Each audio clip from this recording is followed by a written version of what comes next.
Welcome to Beyond the Desk Admin Advocates, where we explore what it truly means to be an administrative professional in today's world. I'm Melissa Mahoney, CEO of the International Association of Administrative Professionals. And I'm Rachel Suman, CXO of IAAP. We're not just leaders in this field. We're advocates, champions, and former admins ourselves. That's right, Rachel. This podcast isn't your typical industry talk. We're here to bring you real conversations, real stories, and real solutions. From AI to self-awareness journeys, we're here to discuss the deep issues that admins face every day, drawing from our own experiences and those of our community. So whether you're a seasoned pro or just starting out on your administrative journey, join us as we explore the highs, the lows, and everything in between. Get ready for authentic insights, candid conversations, and a whole lot of inspiration. This is Beyond the Desk Admin Advocates.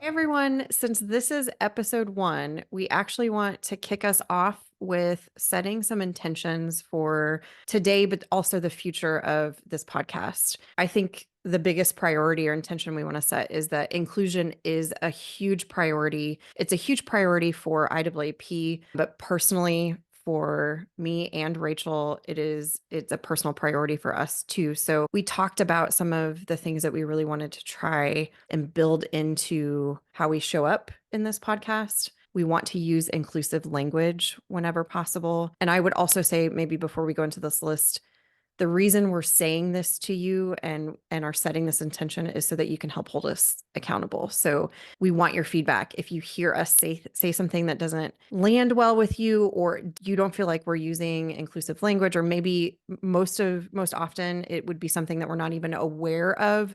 We all have these normal cadences and things that we do when we speak. And if there's something that isn't inclusive, we want to know about it. That's really why we're setting these intentions. So we want to use inclusive language, I think, is for the first intention. Non-violent language, which, to be very honest, is something I've been working really hard on. I did not recognize or realize how often we use violence just as a reference. It's like all the time. It's crazy. All the time. I mean, just silly little idioms that we use in everyday life, especially here in America. I've noticed a lot of our idioms are rooted, or analogies, things that we just use in conversation, are rooted in violence, and not, obviously, it's playful, but I'm really trying to root that out of my language. And I've heard a lot of other people sharing that similar journey, and it's not easy. So that's one. Rachel, I invite you to hold me accountable too. And Same.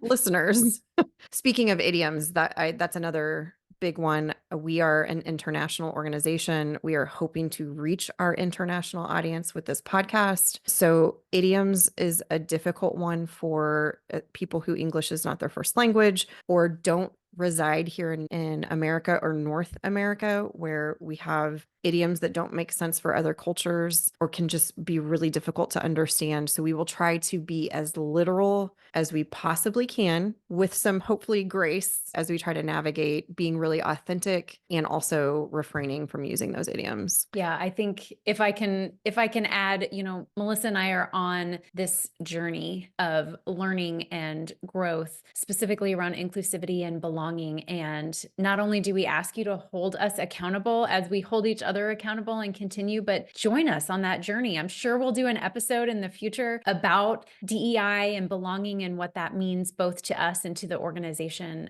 But if any of this is like, I don't even know what they're talking about, reach out to us. We'd love to talk to you about it. We'd love to, do some Googling, learn more about this as we continue in our journeys together. Definitely. Yeah. And actually showing up authentically is another really important part of this for us. So that does look like making mistakes, tripping over our words sometimes, not necessarily knowing exactly how we want to say the things that we want to say, but being really honest and open and authentic in these conversations is really important to us. And so we invite you to be authentic with us and reach out. We would love to have conversations with any of our listeners. Hopefully that's eventually a really large group of people, and we have this really cool additional community on top of the IAAP community that we've already built. Using empathy and kindness, I think, is a really important aspect of inclusion for us. And I just would say I'm also on this journey of discovering what kindness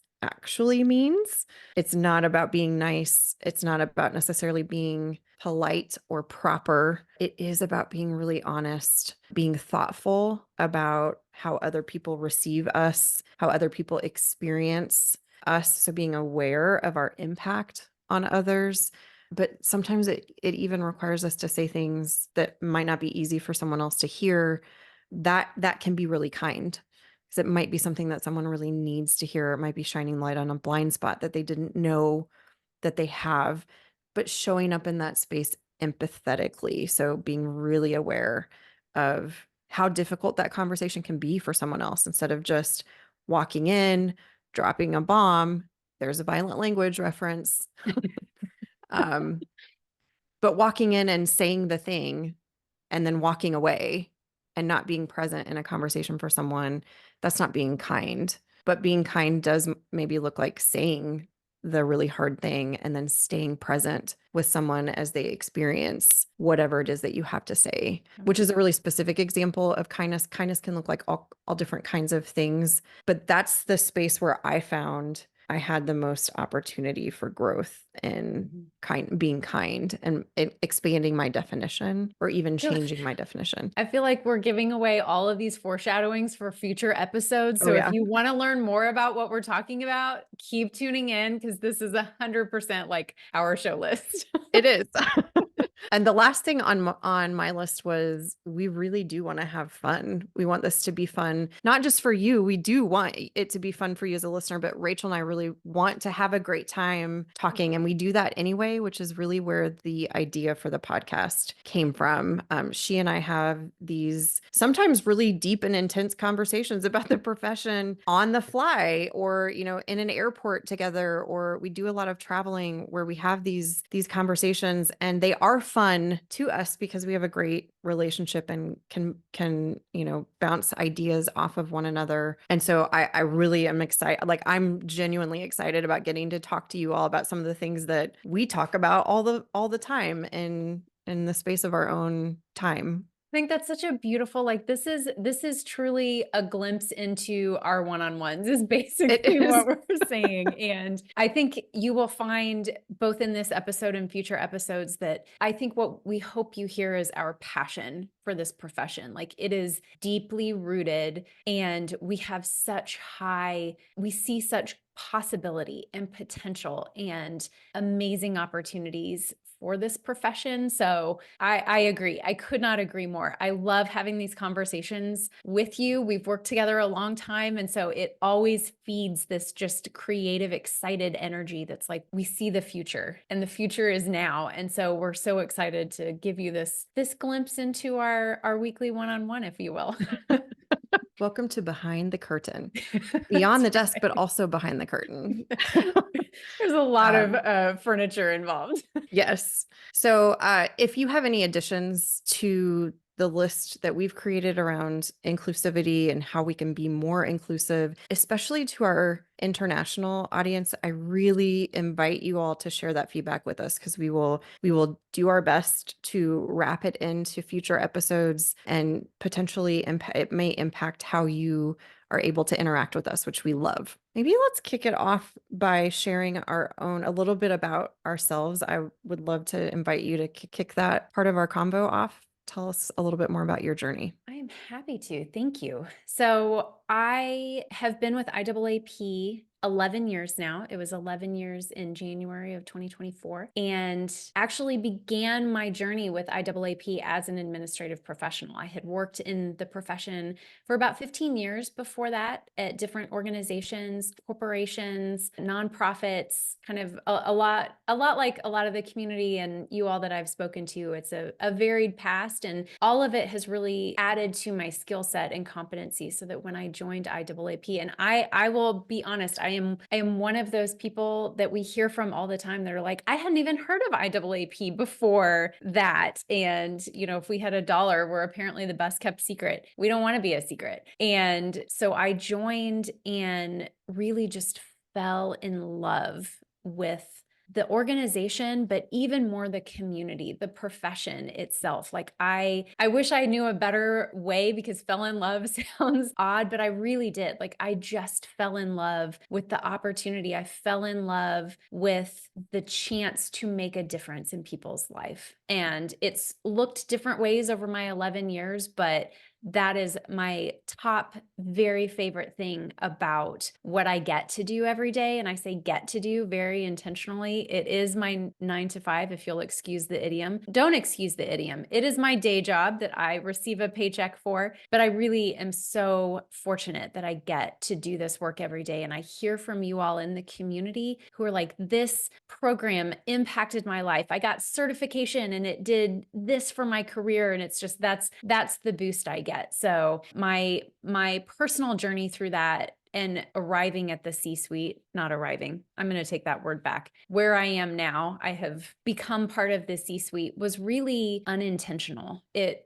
really, for me, was moving along and striving to be the best at what I was doing at the time, and even looking for growth opportunities outside the role. So, when I joined the organization, we really didn't have any online learning at the time. It was 2013. That was just kind of starting to be a thing. And I was tasked with getting online learning up and running. And I had never done that before. And I'm like, okay. And that's what's really great about this organization. And I think even the administrative profession is the opportunities that it gives you that are a little outside of your comfort zone, or sometimes a lot outside of your comfort zone. And my journey through the association has really been that, is like, hey, have you ever thought about doing this? Or, hey, this is a need that needs to be filled. Can you step in and help? And it's grown into an opportunity to serve the profession even greater. When you say unintentional too, it sparked a thought around how often we hear that from our audience. They either fell into the role, it was not an intentional path to the profession. And then inside of the profession, there often is not a lot of intention, and there's not a lot of structure for that intention. So not a lot of support or promotion of intention about what your career path can look like, what the opportunities are. So when you said unintentional, it just hit me as, I think a lot of our audience can relate to not feeling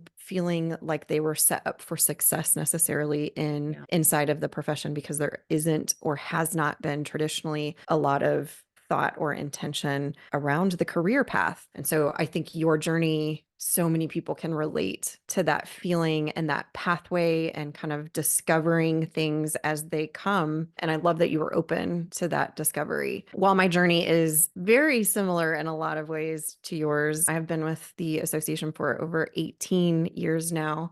And I also started with IAAP, an assistant role in the accounting department. I believe I had more intention around knowing that there was a path for me somewhere in a different or a more specialized space. So once I kind of got my hands into the accounting department, the operations side of the association really spoke to something inside of me. I felt a desire to learn more, to figure out what opportunities existed beyond the accounting assistant role. And I very quickly identified a path within the operations of the association, fell in love with association management. So I had no idea what associations were before I started at IAAP. And so I really learned a lot in my first few years about like what associations were, why they exist, what they do. And alongside that experience, I also started connecting with the community and the profession we serve. And those dots started to connect for me between, okay, this is what an association does. And this profession that we serve, it is unique. It's different from a lot of the other professions that other associations serve. I started to connect those dots, and the passion and alignment to IAAP's mission just kind of clicked into place for me. And so that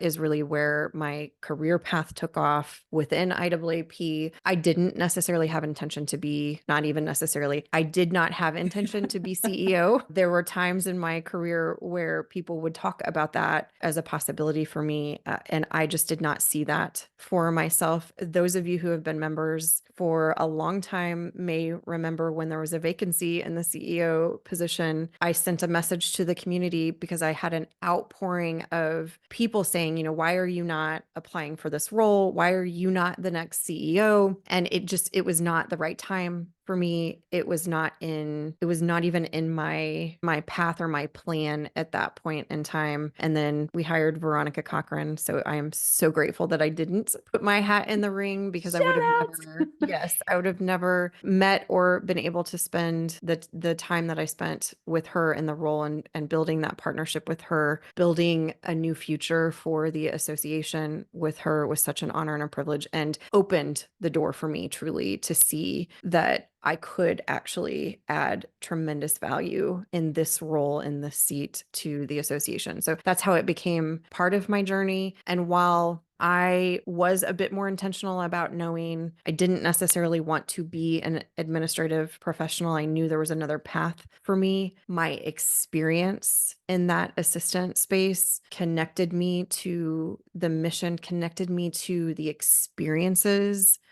that our admins in our organization experience day in and day out, in a way that I don't think I could have without having been in the seat, having experienced those things firsthand. And not to say that you have to be an admin to be an advocate for admins. That is not a true statement at all, but it gives me a very unique insight and perspective. And that actually translates and transfers into how I show up as the CEO in my executive space. So there's a little nuance or difference in our journey, but we've had very similar pathways in terms of our connection to the profession we serve, and why we're even doing this podcast, which is because we do have a unique shared experience around moving from admin to CEO, which is a beautiful segue, not intentionally, to, something you and I both wanted to talk about today, which is that path. And we wanted to be really clear that that path is not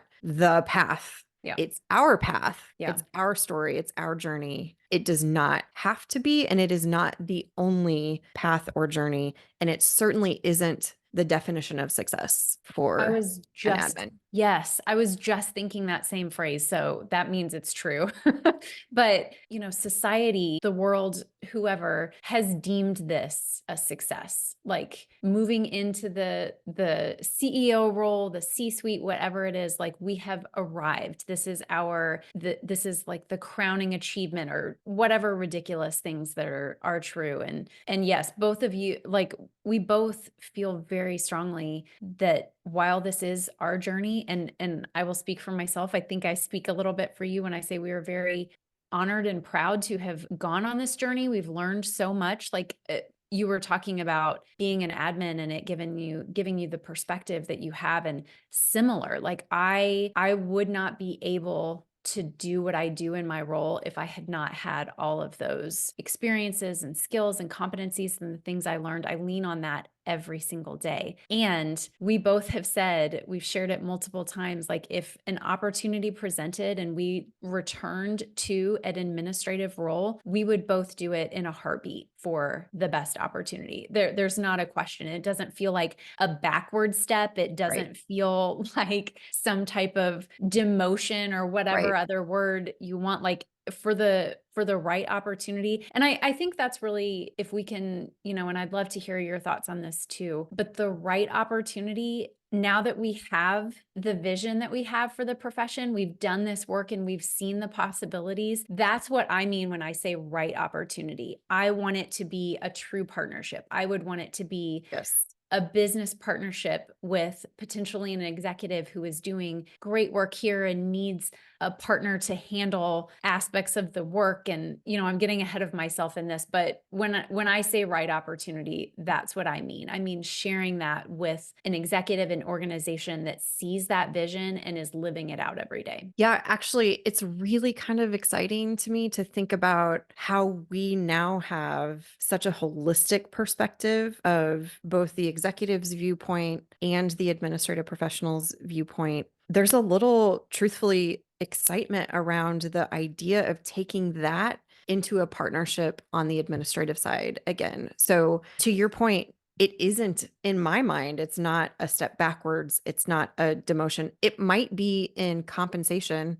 because that's the world that we live in. Which is But another episode. that's another episode, truly, because the pay gap is Real. it's real and it's ridiculous. And we're here to say your work is just as valuable as the executive you support.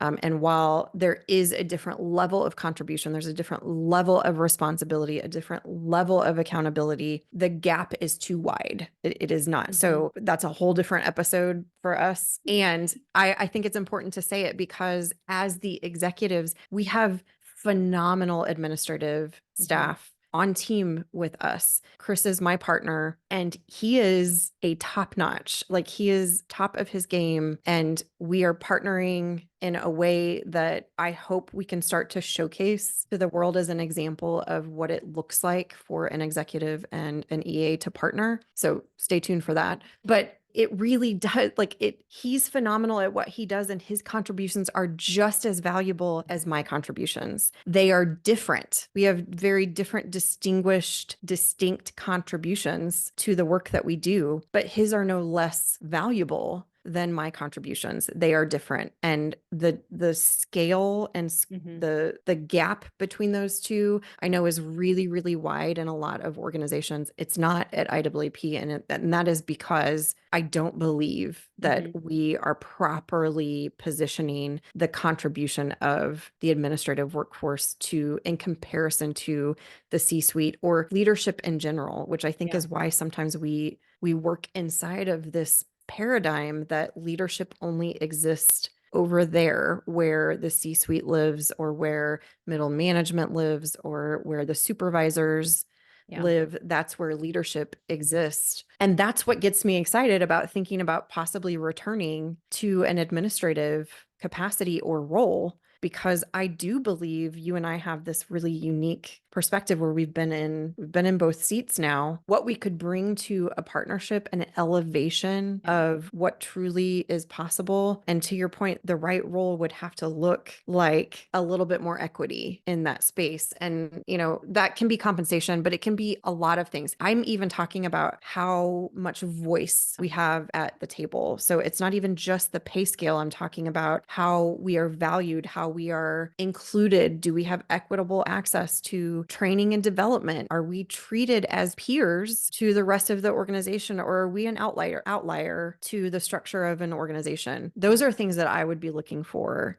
When you said the right opportunity, those are things for me that would make it something palatable, something that would excite me. And even if not all of those boxes are checked, because let's be real, there's not a lot of organizations who are all the way over there. Even the ones who have done some really transformative work with their administrative workforce, there's a whole ecosystem and paradigm there that you have to break down.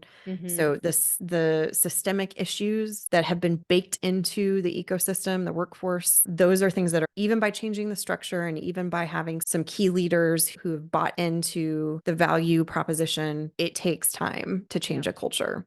I'd be looking for people who are interested in changing the culture. Yep, absolutely. Let's be clear. We are not going anywhere. Like, this podcast is not launching for us to announce a departure. So right? I know our board members are listening like, wait a minute. I started like, this is purely hypothetical. I just want to put that out on the table. But I think it is a really important conversation, because you and I both had an opportunity to be on an event a couple of years ago, and we shared that very organically because we both feel that strongly about it. And I remember I was monitoring chat and the reaction was just overwhelming. And it's an important discussion. Like if you're listening to this and you have an executive, feel free to play this for them. Like have them contact us. This is not putting on for putting on sake. Like this is genuinely an actual belief, like feeling. I know Melissa and I both feel very strongly that we would do it if given an opportunity because we feel that strongly about the profession. And I agree with you, like actually going into an organization and having the opportunity to make some of those changes that we're talking about, actually be part of the shift in the culture, the shift in seeing the profession and the professionals that it encompasses for who they are and the value that they bring, and not just in anything, but actually a major contributor to organizations across the world is really exciting. And right now, this is our journey. We are in the space with IAAP and doing the work here, and believe in it, do it every day, do it passionately, do it to the best of our ability. And if our journeys ever take us elsewhere, I think that would be a great step, is kind of a next level, seeing some of that change and being able to spread it far and wide. Yeah, I was just thinking as you were talking, like I do recognize that you and I are exceptionally passionate about the profession. And so I just want to take a moment to say that I do recognize not everyone feels this intensely about advocating on behalf of the profession. You know, you Why might just be not? like, hey, I really love my job and I want to do it really well. And my priority is, you know, how do I effectively manage this relationship with the Mhm. people I support? How do I partner better? You know, I don't necessarily want to change the world inside of my organization, but I do want to know how to play differently or play better in the Yeah. role that I have. And that is completely fair. The goal is not to make sure that everybody approaches their work as a, like, we're going to change this entire All the organization. things. If you feel that way, fabulous. You know, come on this journey with us. And there's space for everyone. You know, Yeah. really what IAAP, the beauty of IAAP is you can find a space to connect and you can find value no matter where you are in your career journey, no matter, you know, if you really are singularly focused on, you know, how to do your job the best you could possibly do, there's a space for you. There's a really valuable space for you. So I also don't, you know, I do Yeah. want to be really clear. Like I understand Rachel and we're really passionate about changing the perception of the profession and really empowering you to help us change the Mhm. perception, because it really does start with you. But it doesn't have to look like walking into an organization and demanding all of these things exist in order for you to work there or in order for you to find fulfillment and success inside of that organization. That is not at all what we're saying. We're not discrediting or discounting. We recognize organizations are not here with us. So Mhm. some of this that we talk about is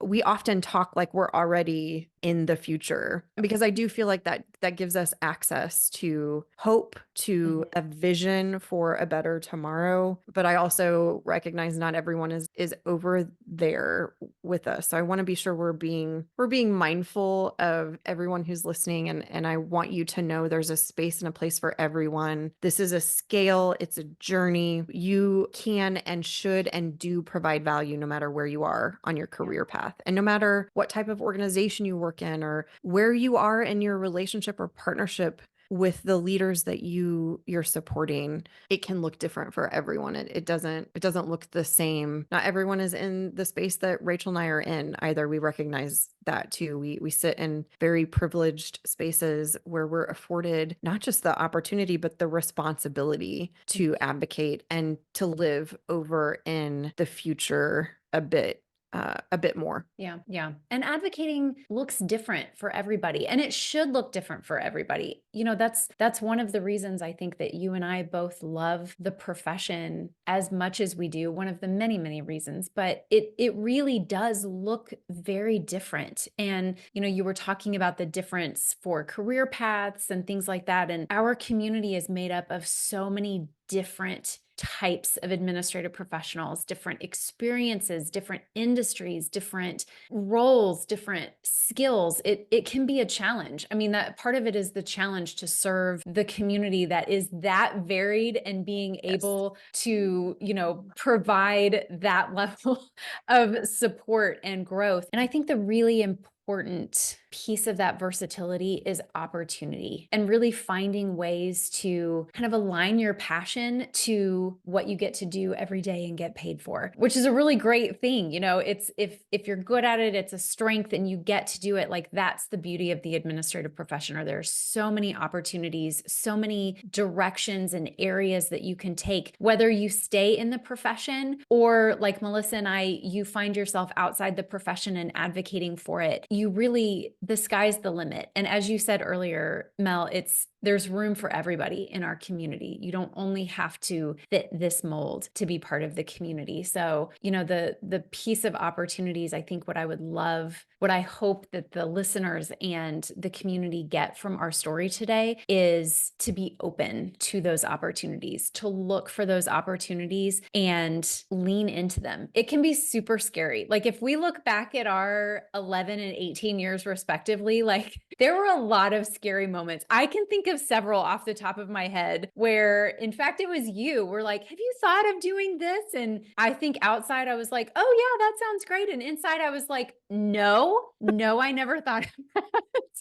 Please, no. So, but you lean in, and you lean into the uncomfortable, you lean into the opportunity, you find your way, and you either find that it's not the right space and you take a different direction, or you find it is the best space for you and you keep moving forward and you keep creating this rich tapestry of path and journey that you go on, whether it's intentional or not. So I think that's what I hope for our listeners today, is to be more aware, to look around and to say, is there an opportunity that I've either been thinking about or maybe not thinking about, but once it comes in front of you, you're like, you can feel it in your gut. It is the best thing for you, and lean in and tell us about it if you do. Yes, I love that. Totally agree. If that is the takeaway, that would be beautiful if you all took away being open to those opportunities, even if you say no to it, being Yeah. open and aware that they may exist, even if someone doesn't present it to you in the way that you thought it was going to look. This episode 1 was really more about getting to know us, giving you access to us and some of our thoughts around the profession, telling you a little bit more about who we are, giving you some of our story. The future episodes will be very topic focused. So Mhm. we have ideas around what we'd like to talk about in terms of topics for future episodes. We have a list going, but we would really love to include your input on Mhm. that. So if you comment on socials, you comment on the podcast, or if you're not really on social media, you can get to our website and find ways to contact us. We would love to hear from you. What's your burning questions? What topics do you really want us to tackle? And, what do you want to hear us talk about? This really is about you more than it is about us. So we want to know what you want to hear.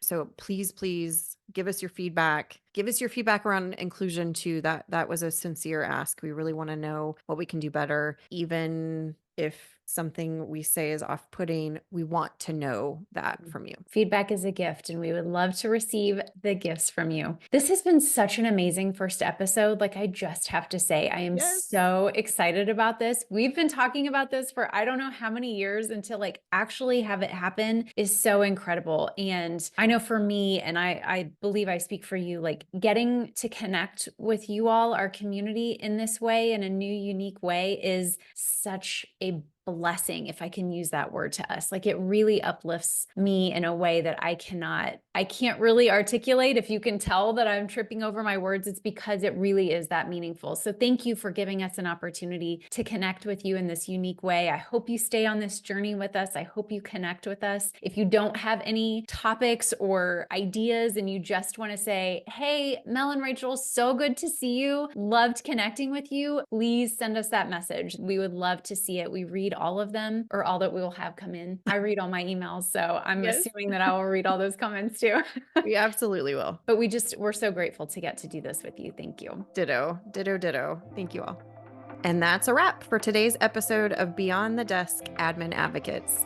We hope you enjoyed diving deep into the world of admins with us. Remember, this podcast isn't just about listening, it's about taking action. Whether it's advocating for yourself in the workplace or supporting your fellow admins, let's continue to elevate this profession together.